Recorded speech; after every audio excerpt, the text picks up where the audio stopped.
Hello everyone, आप सभी लोगों का स्वागत है शिक्षा डिजिटल यूट्यूब चैनल पर। और आज हम क्लास 12 हिस्ट्री का चैप्टर 1 का पार्ट 2 करने जा रहे हैं। और पार्ट 1 के अंदर हमने जो जानकारी ली थी उसका मैं संक्षिप्त के अंदर आपको रिवीजन करवा देता हूँ। जैसे पार्ट 1 के अंदर हमने चर्चा की थी कि हड़प्पा सभ्यता नामकरण के बारे में।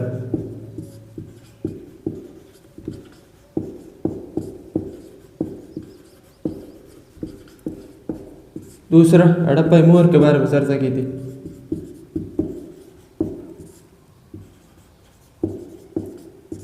तीसरी बात करें तो हमने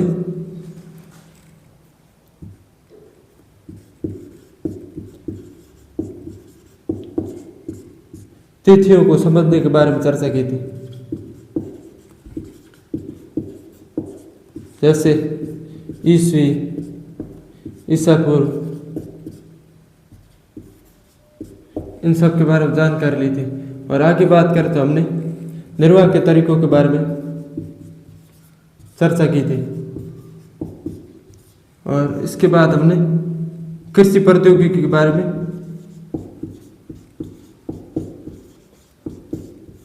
चर्चा की थी। कृषि का तरीका,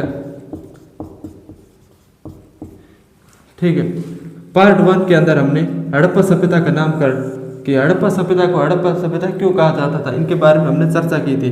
दूसरी बात करें हड़प्पा मोहर, उसके ऊपर जैसे जानवरों के चित्र उत्कीर्ण है और सेलखड़ी नामक पत्थर से बनाई गई है।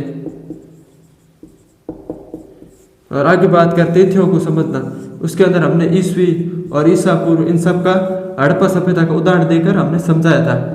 और आगे बात करें निर्वाह के तरीके, हड़प्पा सभ्यता के वासी किस प्रकार से भोजन करते थे, जैसे मांस हो गया, जैसे फसल, कृषि के माध्यम से फसल का उत्पादन करके ये अपना भोजन करते थे। और बात करें तो पेड़ पौधों इन सब से ये अपना भोजन प्राप्त करते थे।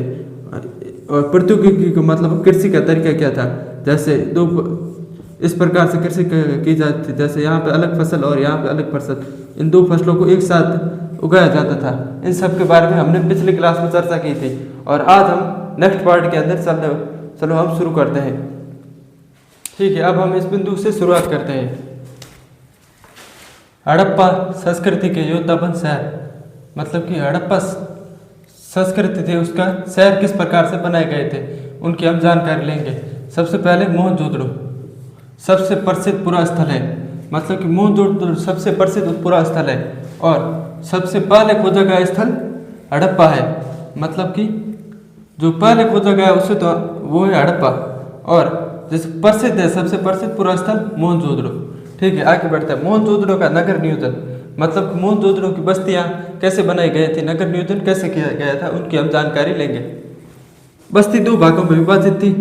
एक बस्ती छोटी लेकिन ऊंचाई पर बनाई गई थी, मतलब बस्ती इस प्रकार से विभाजित थी, इस प्रकार। ठीक है, ये एक बस्ती छोटी थी, बस्ती एक छोटी सी थी। और दूसरी बस्ती अधिक बड़ी थी, ये दूसरी बस्ती हो गई जिसे नीचे बनाया गया था, मतलब कि ये पश्चिम की तरफ बनाई गई थी, ये पूर्व की तरफ बनाई गई थी। ठीक है, इसके बाद जैसे दुर्ग और निचला शहर नाम दिया गया है। पश्चिम के अंदर जो छोटी बस्ती बनाई गई थी इसे हम दुर्ग कहेंगे। और ये पूर्व की ओर बनाई गई बड़ी बस्ती जिसे हम कहेंगे निचला शहर, निचला शहर। ठीक है, इसके आगे बढ़ जैसे दुर्ग और निचला शहर नाम दिया गया है। दुर्ग के ऊंचाई का कारण यह था कि वह दुर्ग का कच्ची ईंटों के चबूतरों पर बनाया गया था, मतलब कि चबूतर मतलब जो भूमि होती है उससे ऊपर एक समतल चौक बनी हुई होती है, उसे हम क्या कहेंगे, चबूतरे। और दुर्ग को दीवार से घेरा गया था, मतलब ये दुर्ग था, ये ऊपर वाला था ना पश्चिम की तरफ, इसे दुर्ग कहेंगे। और इसे दीवार से घेरा गया था इस प्रकार। ठीक है, उसके आगे दुर्ग को दीवार से घेरा गया था, जिसका अर्थ है कि दुर्ग को निचले शहर से अलग किया गया था, मतलब कि ये दुर्ग है और ये निचला शहर है। और इन दोनों को अलग करने के लिए ये दीवार बनाई गई थी। निचला शहर मतलब कि जहाँ पर आम जन रहते थे। और यहाँ पे बात करें तो जैसे शासक वर्ग या अमीर वर्ग रहते थे यहाँ पे। और दूसरी बात करें निचला शहर दीवार से घेरा गया था, इसे भी दीवार से घेरा गया था, लेकिन दुर्ग की दीवार थोड़ी इससे मजबूत थी। इसके अतिरिक्त कई भवनों को ऊंचे चबूतरों पर बनाया गया था। ऊंचे चबूतरे मतलब इस प्रकार की भूमि के ऊपर बनाया गया समतल जगह थी और जो नींव का कार्य करते थे, ये बनाया गया था ना, इसके नींव का कार्य करते थे, इसके ऊपर भवन निर्माण किए जाते थे। और चबूतरों का निर्माण करने के बाद शहर को चबूतरे के ऊपर शहर को नियोजन से बनाया जाता था। मतलब कि ये चबूतरा बना दिया, इसके ऊपर शहर का निर्माण किया जाता था एकदम पहले नियोजन के माध्यम से। ठीक है, अब हम आगे की स्लाइड पे चलते हैं। ठीक है, अब हम आगे बढ़ते हैं। इस कारण ऐसा माना जाता है कि पहले बस्ती का नियोजन किया गया था और बाद में बस्ती का निर्माण। ये पहले की स्लाइड है, उसको आगे बढ़ते हैं। मतलब कि पहले ऐसा माना जाता है कि पहले बस्ती का नियोजन किया गया था, मतलब कि चबूतरे बनाए हुए थे, उसके ऊपर किस प्रकार से बस्ती बनाई जाएगी, आवासों का निर्माण किया जाएगा और नालियाँ, इन सभी की पहले नियोजन किया गया था, उसके बाद बनाया गया था। और ईंटें धूप से सुखाकर या भट्टी में पकाकर बनाई गई और एक निश्चित अनुपात की ईंटें होती थी, जैसे 1:2:4 की। नालों का निर्माण, जल निकासी प्रणाली, सड़कों और गलियों को ग्रिड पद्धति में बनाया गया, मतलब कि इस प्रकार से ग्रिड पद्धति में बनाया गया। ठीक, और एक दूसरे को समकोण पर काटती है, इस प्रकार समकोण पर काटती है। पहले नालियों के साथ गलियों का निर्माण किया गया था, मतलब कि नालियों के साथ गलियों का निर्माण किया गया था और बाद में अगल बगल आवासों का निर्माण किया गया, मतलब कि इस प्रकार नालियों का निर्माण किया गया था और बाद में यहाँ पे आवासों का निर्माण किया गया। और घरों के गंदे पानी को नालियों से जोड़ा जाता था, घरों के गंदे पानी को नालियों से जोड़ा जाता था। यहाँ पे आवास बने हुए थे, उनको नालियों से जोड़ा जाता था। और हर घर के दीवार के गली से सटा होता आवश्यक था, मतलब कि ये गली उसके सटा हुआ, मतलब उसके पास होता था। और इस प्रकार हम आगे बढ़ते हैं। ठीक है, अब हम आगे के पॉइंट को शुरू करते हैं। गृह स्थापत्य, मतलब कि घरों को कैसे बनाया जाता था हड़प्पा के मोहनजोदड़ो के स्थान पर। मोहनजोदड़ो का निचला शहर एक आंगन पर केंद्रित था और जिसके चारों तरफ कमरे बने हुए थे, मतलब कि इस प्रकार आंगन बना हुआ था, उसके आसपास इस प्रकार से कमरे बने हुए थे। इस प्रकार आंगन का प्रयोग खाना पकाना और कटाई के करने गतिविधियों के लिए केंद्र था। मतलब ये आंगन है, इसके खाना बनाना और कटाई के लिए किया प्रयोग। बात करें भूमि तल पर बनी दीवारों की खिड़कियां नहीं होती थी, मतलब कि ये यहाँ पे दीवारों की खिड़कियां नहीं होती थी भूमि के तल पर। और इसके अतिरिक्त मुख्य द्वार से आंतरिक भाग और आंगन सीधा दिखाई नहीं देता था। इसके अतिरिक्त मुख्य द्वार से आंतरिक भाग और आंगन सीधा नहीं दिखाई देता, मतलब कि अंदर का भाग, बाहर से अगर कोई व्यक्ति जा रहा है तो अंदर का भाग नहीं दिखेगा घर के। ईंटों के बने हर घर में स्नानागार होता था, जिसकी नालियाँ दीवार के माध्यम से सड़क की ओर नालियों जुड़ी हुई थी। मतलब कि हर घर में स्नानागार होता था जो कि नालियों से जुड़ी हुई थी सड़क के माध्यम से। और कुछ घरों में दूसरे तल या छत पर जाने के लिए सीढ़ियों के अवशेष मिले, मतलब कि ये घर है, इसके दूसरे घर में जाने के लिए या छत पर जाने के लिए सीढ़ियों के अवशेष मिले हैं। और कई आवासों में कुएं थे जो अधिकांश एक ऐसी कक्ष पर बनाए जाते थे जिसमें बाहर से आया जा सकता था और जिनका प्रयोग राहगीरों द्वारा किया जाता था। और विद्वानों ने अनुमान लगाया कि मोहनजोदड़ो में 700 कुएं के अवशेष मिले हैं। मतलब कि ये घर है, इसके बाद ये घर हो गया, यहाँ पे कक्ष बना हुआ था, मतलब रूम, यहाँ पे कुआं बना हुआ, जो भी राहगीर मार्ग से रोड से जाता था उसको अगर प्यास लगे यहाँ से पानी पी सकता था। और ये मोहनजोदड़ो में 700 कुओं के अवशेष मिले, मतलब कि कुओं के 700 अवशेष मिले हैं। और इस प्रकार आगे हम बढ़ते हैं। ठीक है, अब हम नेक्स्ट स्लाइड को शुरू करते हैं। दुर्ग, दुर्ग यानी ये दो बने हुए थे, ये दुर्ग और निचला शहर, ये छोटा वाला शहर को दुर्ग कहेंगे। दुर्ग में ऐसी संरचनाओं के अवशेष मिले हैं जिनका प्रयोग विशिष्ट सार्वजनिक प्रयोजनों के लिए किया जाता है, मतलब सार्वजनिक समूह के लिए किया जाता है। और माल गोदाम, इसे नीचे से ईंटों द्वारा बनाया जाता था और ऊपर छत के लिए लकड़ी का प्रयोग किया जाता था, और ईंटों के अवशेष मिले हैं, छत के नहीं, इसलिए अनुमान लगाया गया है कि ऊपरी छत लकड़ी से बनी हुई थी और विशाल स्नानागार शामिल है। माल गोदाम, मतलब कि इस प्रकार से माल गोदाम बना गया है। ये परत ईंटों से बनी हुई थी और ये लकड़ी की जिस खुदाई की गई, जिसके अंदर ऊपर की परत नहीं मिली, इसलिए इसे हम बात करें तो कहेंगे लकड़ी की बनी हुई थी। और विशाल स्नानागार, विशाल स्नानागार के आंगन में बना आयताकार जलाशय है जो चारों ओर से एक गलियारे से घिरा हुआ, और जलाशयों के तल तक जाने के लिए उत्तर और दक्षिण भाग में सीढ़ियाँ बनी हुई थी। इस प्रकार जलाशय बना हुआ है और उत्तर और दक्षिण में सीढ़ियाँ बनी हुई थी इस प्रकार, और यहाँ पर गलियारा बना हुआ था।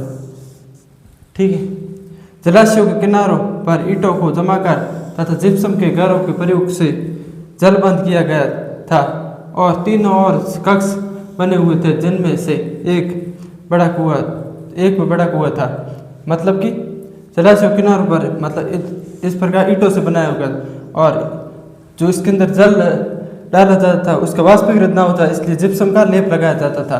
और बात करें तो इनके तीनों ओर कक्ष बने हुए थे इस प्रकार, और कक्ष में जिनमें से एक में कुआं होता था, मतलब कि कुआं होता जिससे पानी दिया जाता था इस जलाशय के अंदर। ठीक है, तो अब हम नेक्स्ट स्लाइड के अंदर बढ़ते हैं। ठीक है, अब हम आगे बढ़ते हैं टॉपिक के अंदर। ये वही है जो अभी थोड़ी देर पहले पढ़ा था पिछले स्लाइड के अंदर। जलाशयों से पानी एक बड़े नाले में बह जाता था और कई सारे जलाशयों के अवशेष मिले हैं। इसी प्रकार जलाशयों का पानी नालों में बह जाता था। इसका प्रयोग विशिष्ट अनुष्ठान या पूजा के लिए किया जाता था। मतलब कि जलाशय जिनका पानी नालों के अंदर बह जाता था, और इसके कई सारे मोहनजोदड़ो और अन्य स्थानों पर इनके अवशेष मिले हैं। और बात करें सामाजिक भिन्नता का अवलोकन, समाधान, मतलब कि कब्रें। पुरातात्विद ये जानने के लिए कि क्या संस्कृति विशेष में रहने वाले लोगों के बीच सामाजिक आर्थिक भिन्नताएं थी, वह कई विधियों का प्रयोग करते हैं। मतलब पुरातात्विक जानने के लिए कि संस्कृति में आर्थिक और सामाजिक किस प्रकार की भिन्नताएं थी, उनको जानने कई विधियों का प्रयोग करते हैं। जैसे उदाहरण के लिए मिस्र की पिरामिड, मतलब कि मिस्र के अंदर इस प्रकार के पिरामिड बने हुए मिले हैं जिसमें कुछ हड़प्पा सभ्यता के समकालीन थे। मतलब कि हड़प्पा और मिस्र दोनों समकालीन है, मतलब साथ का समय है। और इन पिरामिड के शवों में बड़ी मात्रा में धन संपत्ति दफनाई गई है। और जो पिरामिड मिले हैं उनके अंदर, मिस्र के अंदर उसके धन और संपत्ति का दफनाया गया है।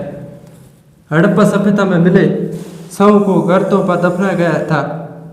गर्तों मतलब गड्ढों के अंदर दफनाए गए लोग, और कुछ गर्तों की बनावट भिन्न होती थी और कुछ स्थानों पर गर्त की सतह पर ईंटों की चिनाई की जाती थी। मतलब कि इस प्रकार गर्त होता था, मतलब गड्ढा खोदा जाता था किसी व्यक्ति को, इसके कब्र होती थी, वहाँ पे साइड में यहाँ पे ईंटें लगाई जाती थी इस प्रकार। कुछ कब्रों में मृत भांड यानी मिट्टी के बने हुए बर्तन, आभूषण यानी गहने मिले हैं। संभवतः एक ऐसी मान्यता थी कि और संकेत करते हैं कि जिसके अनुसार इन वस्तुओं का मृत्यु उपरांत उपयोग किया जा सकता था। मतलब कि इन लोगों का मानना था कि ये कब्रों के अंदर जो भी मिले आभूषण इनका दफनाया जाता था, मतलब मृत्यु उपरांत इनका प्रयोग किया जाता था। इन लोगों का ऐसा मानना था। ठीक है, हम आगे बढ़ते हैं नेक्स्ट स्लाइड के अंदर। ठीक है, आगे बढ़ते हैं। महिला और पुरुष दोनों के शवों से आभूषण मिले हैं। और 1980 के दशक के मध्य में हड़प्पा के कब्रिस्तान में हुए उत्खननों को पुरुष की खोपड़ी के समीप शंख के 3 छल्लों यानी जैस्पर, मतलब कि उपरतन के मनके तथा सैकड़ों की संख्या में सूक्ष्म मनकों से बना एक आभूषण मिला है। और कई कई बार मृतकों को तांबे के दर्पण और दफनाया गया था। पुरातात्विदों के अध्ययन से अनुमान लगाया गया है कि बहुमूल्य वस्तुओं और मृतकों के साथ नहीं दफनाई जाती थी। मतलब कि हड़प्पा के उत्खनन में पता चला है बहुमूल्य वस्तुएं हड़प्पा के मृतकों के साथ नहीं दफनाई जाती थी। और सामाजिक भिन्नता को पहचानने की अन्य विधि, पुरातात्विदों द्वारा वस्तुओं को दो भागों में बांटते हैं।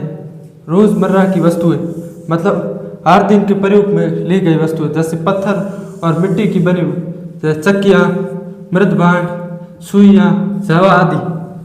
दूसरी वस्तु सामान्य तौर पर उपलब्ध ना हो और दुर्लभ और महंगी हो और जटिल तकनीक से निर्माण किया जाता हो।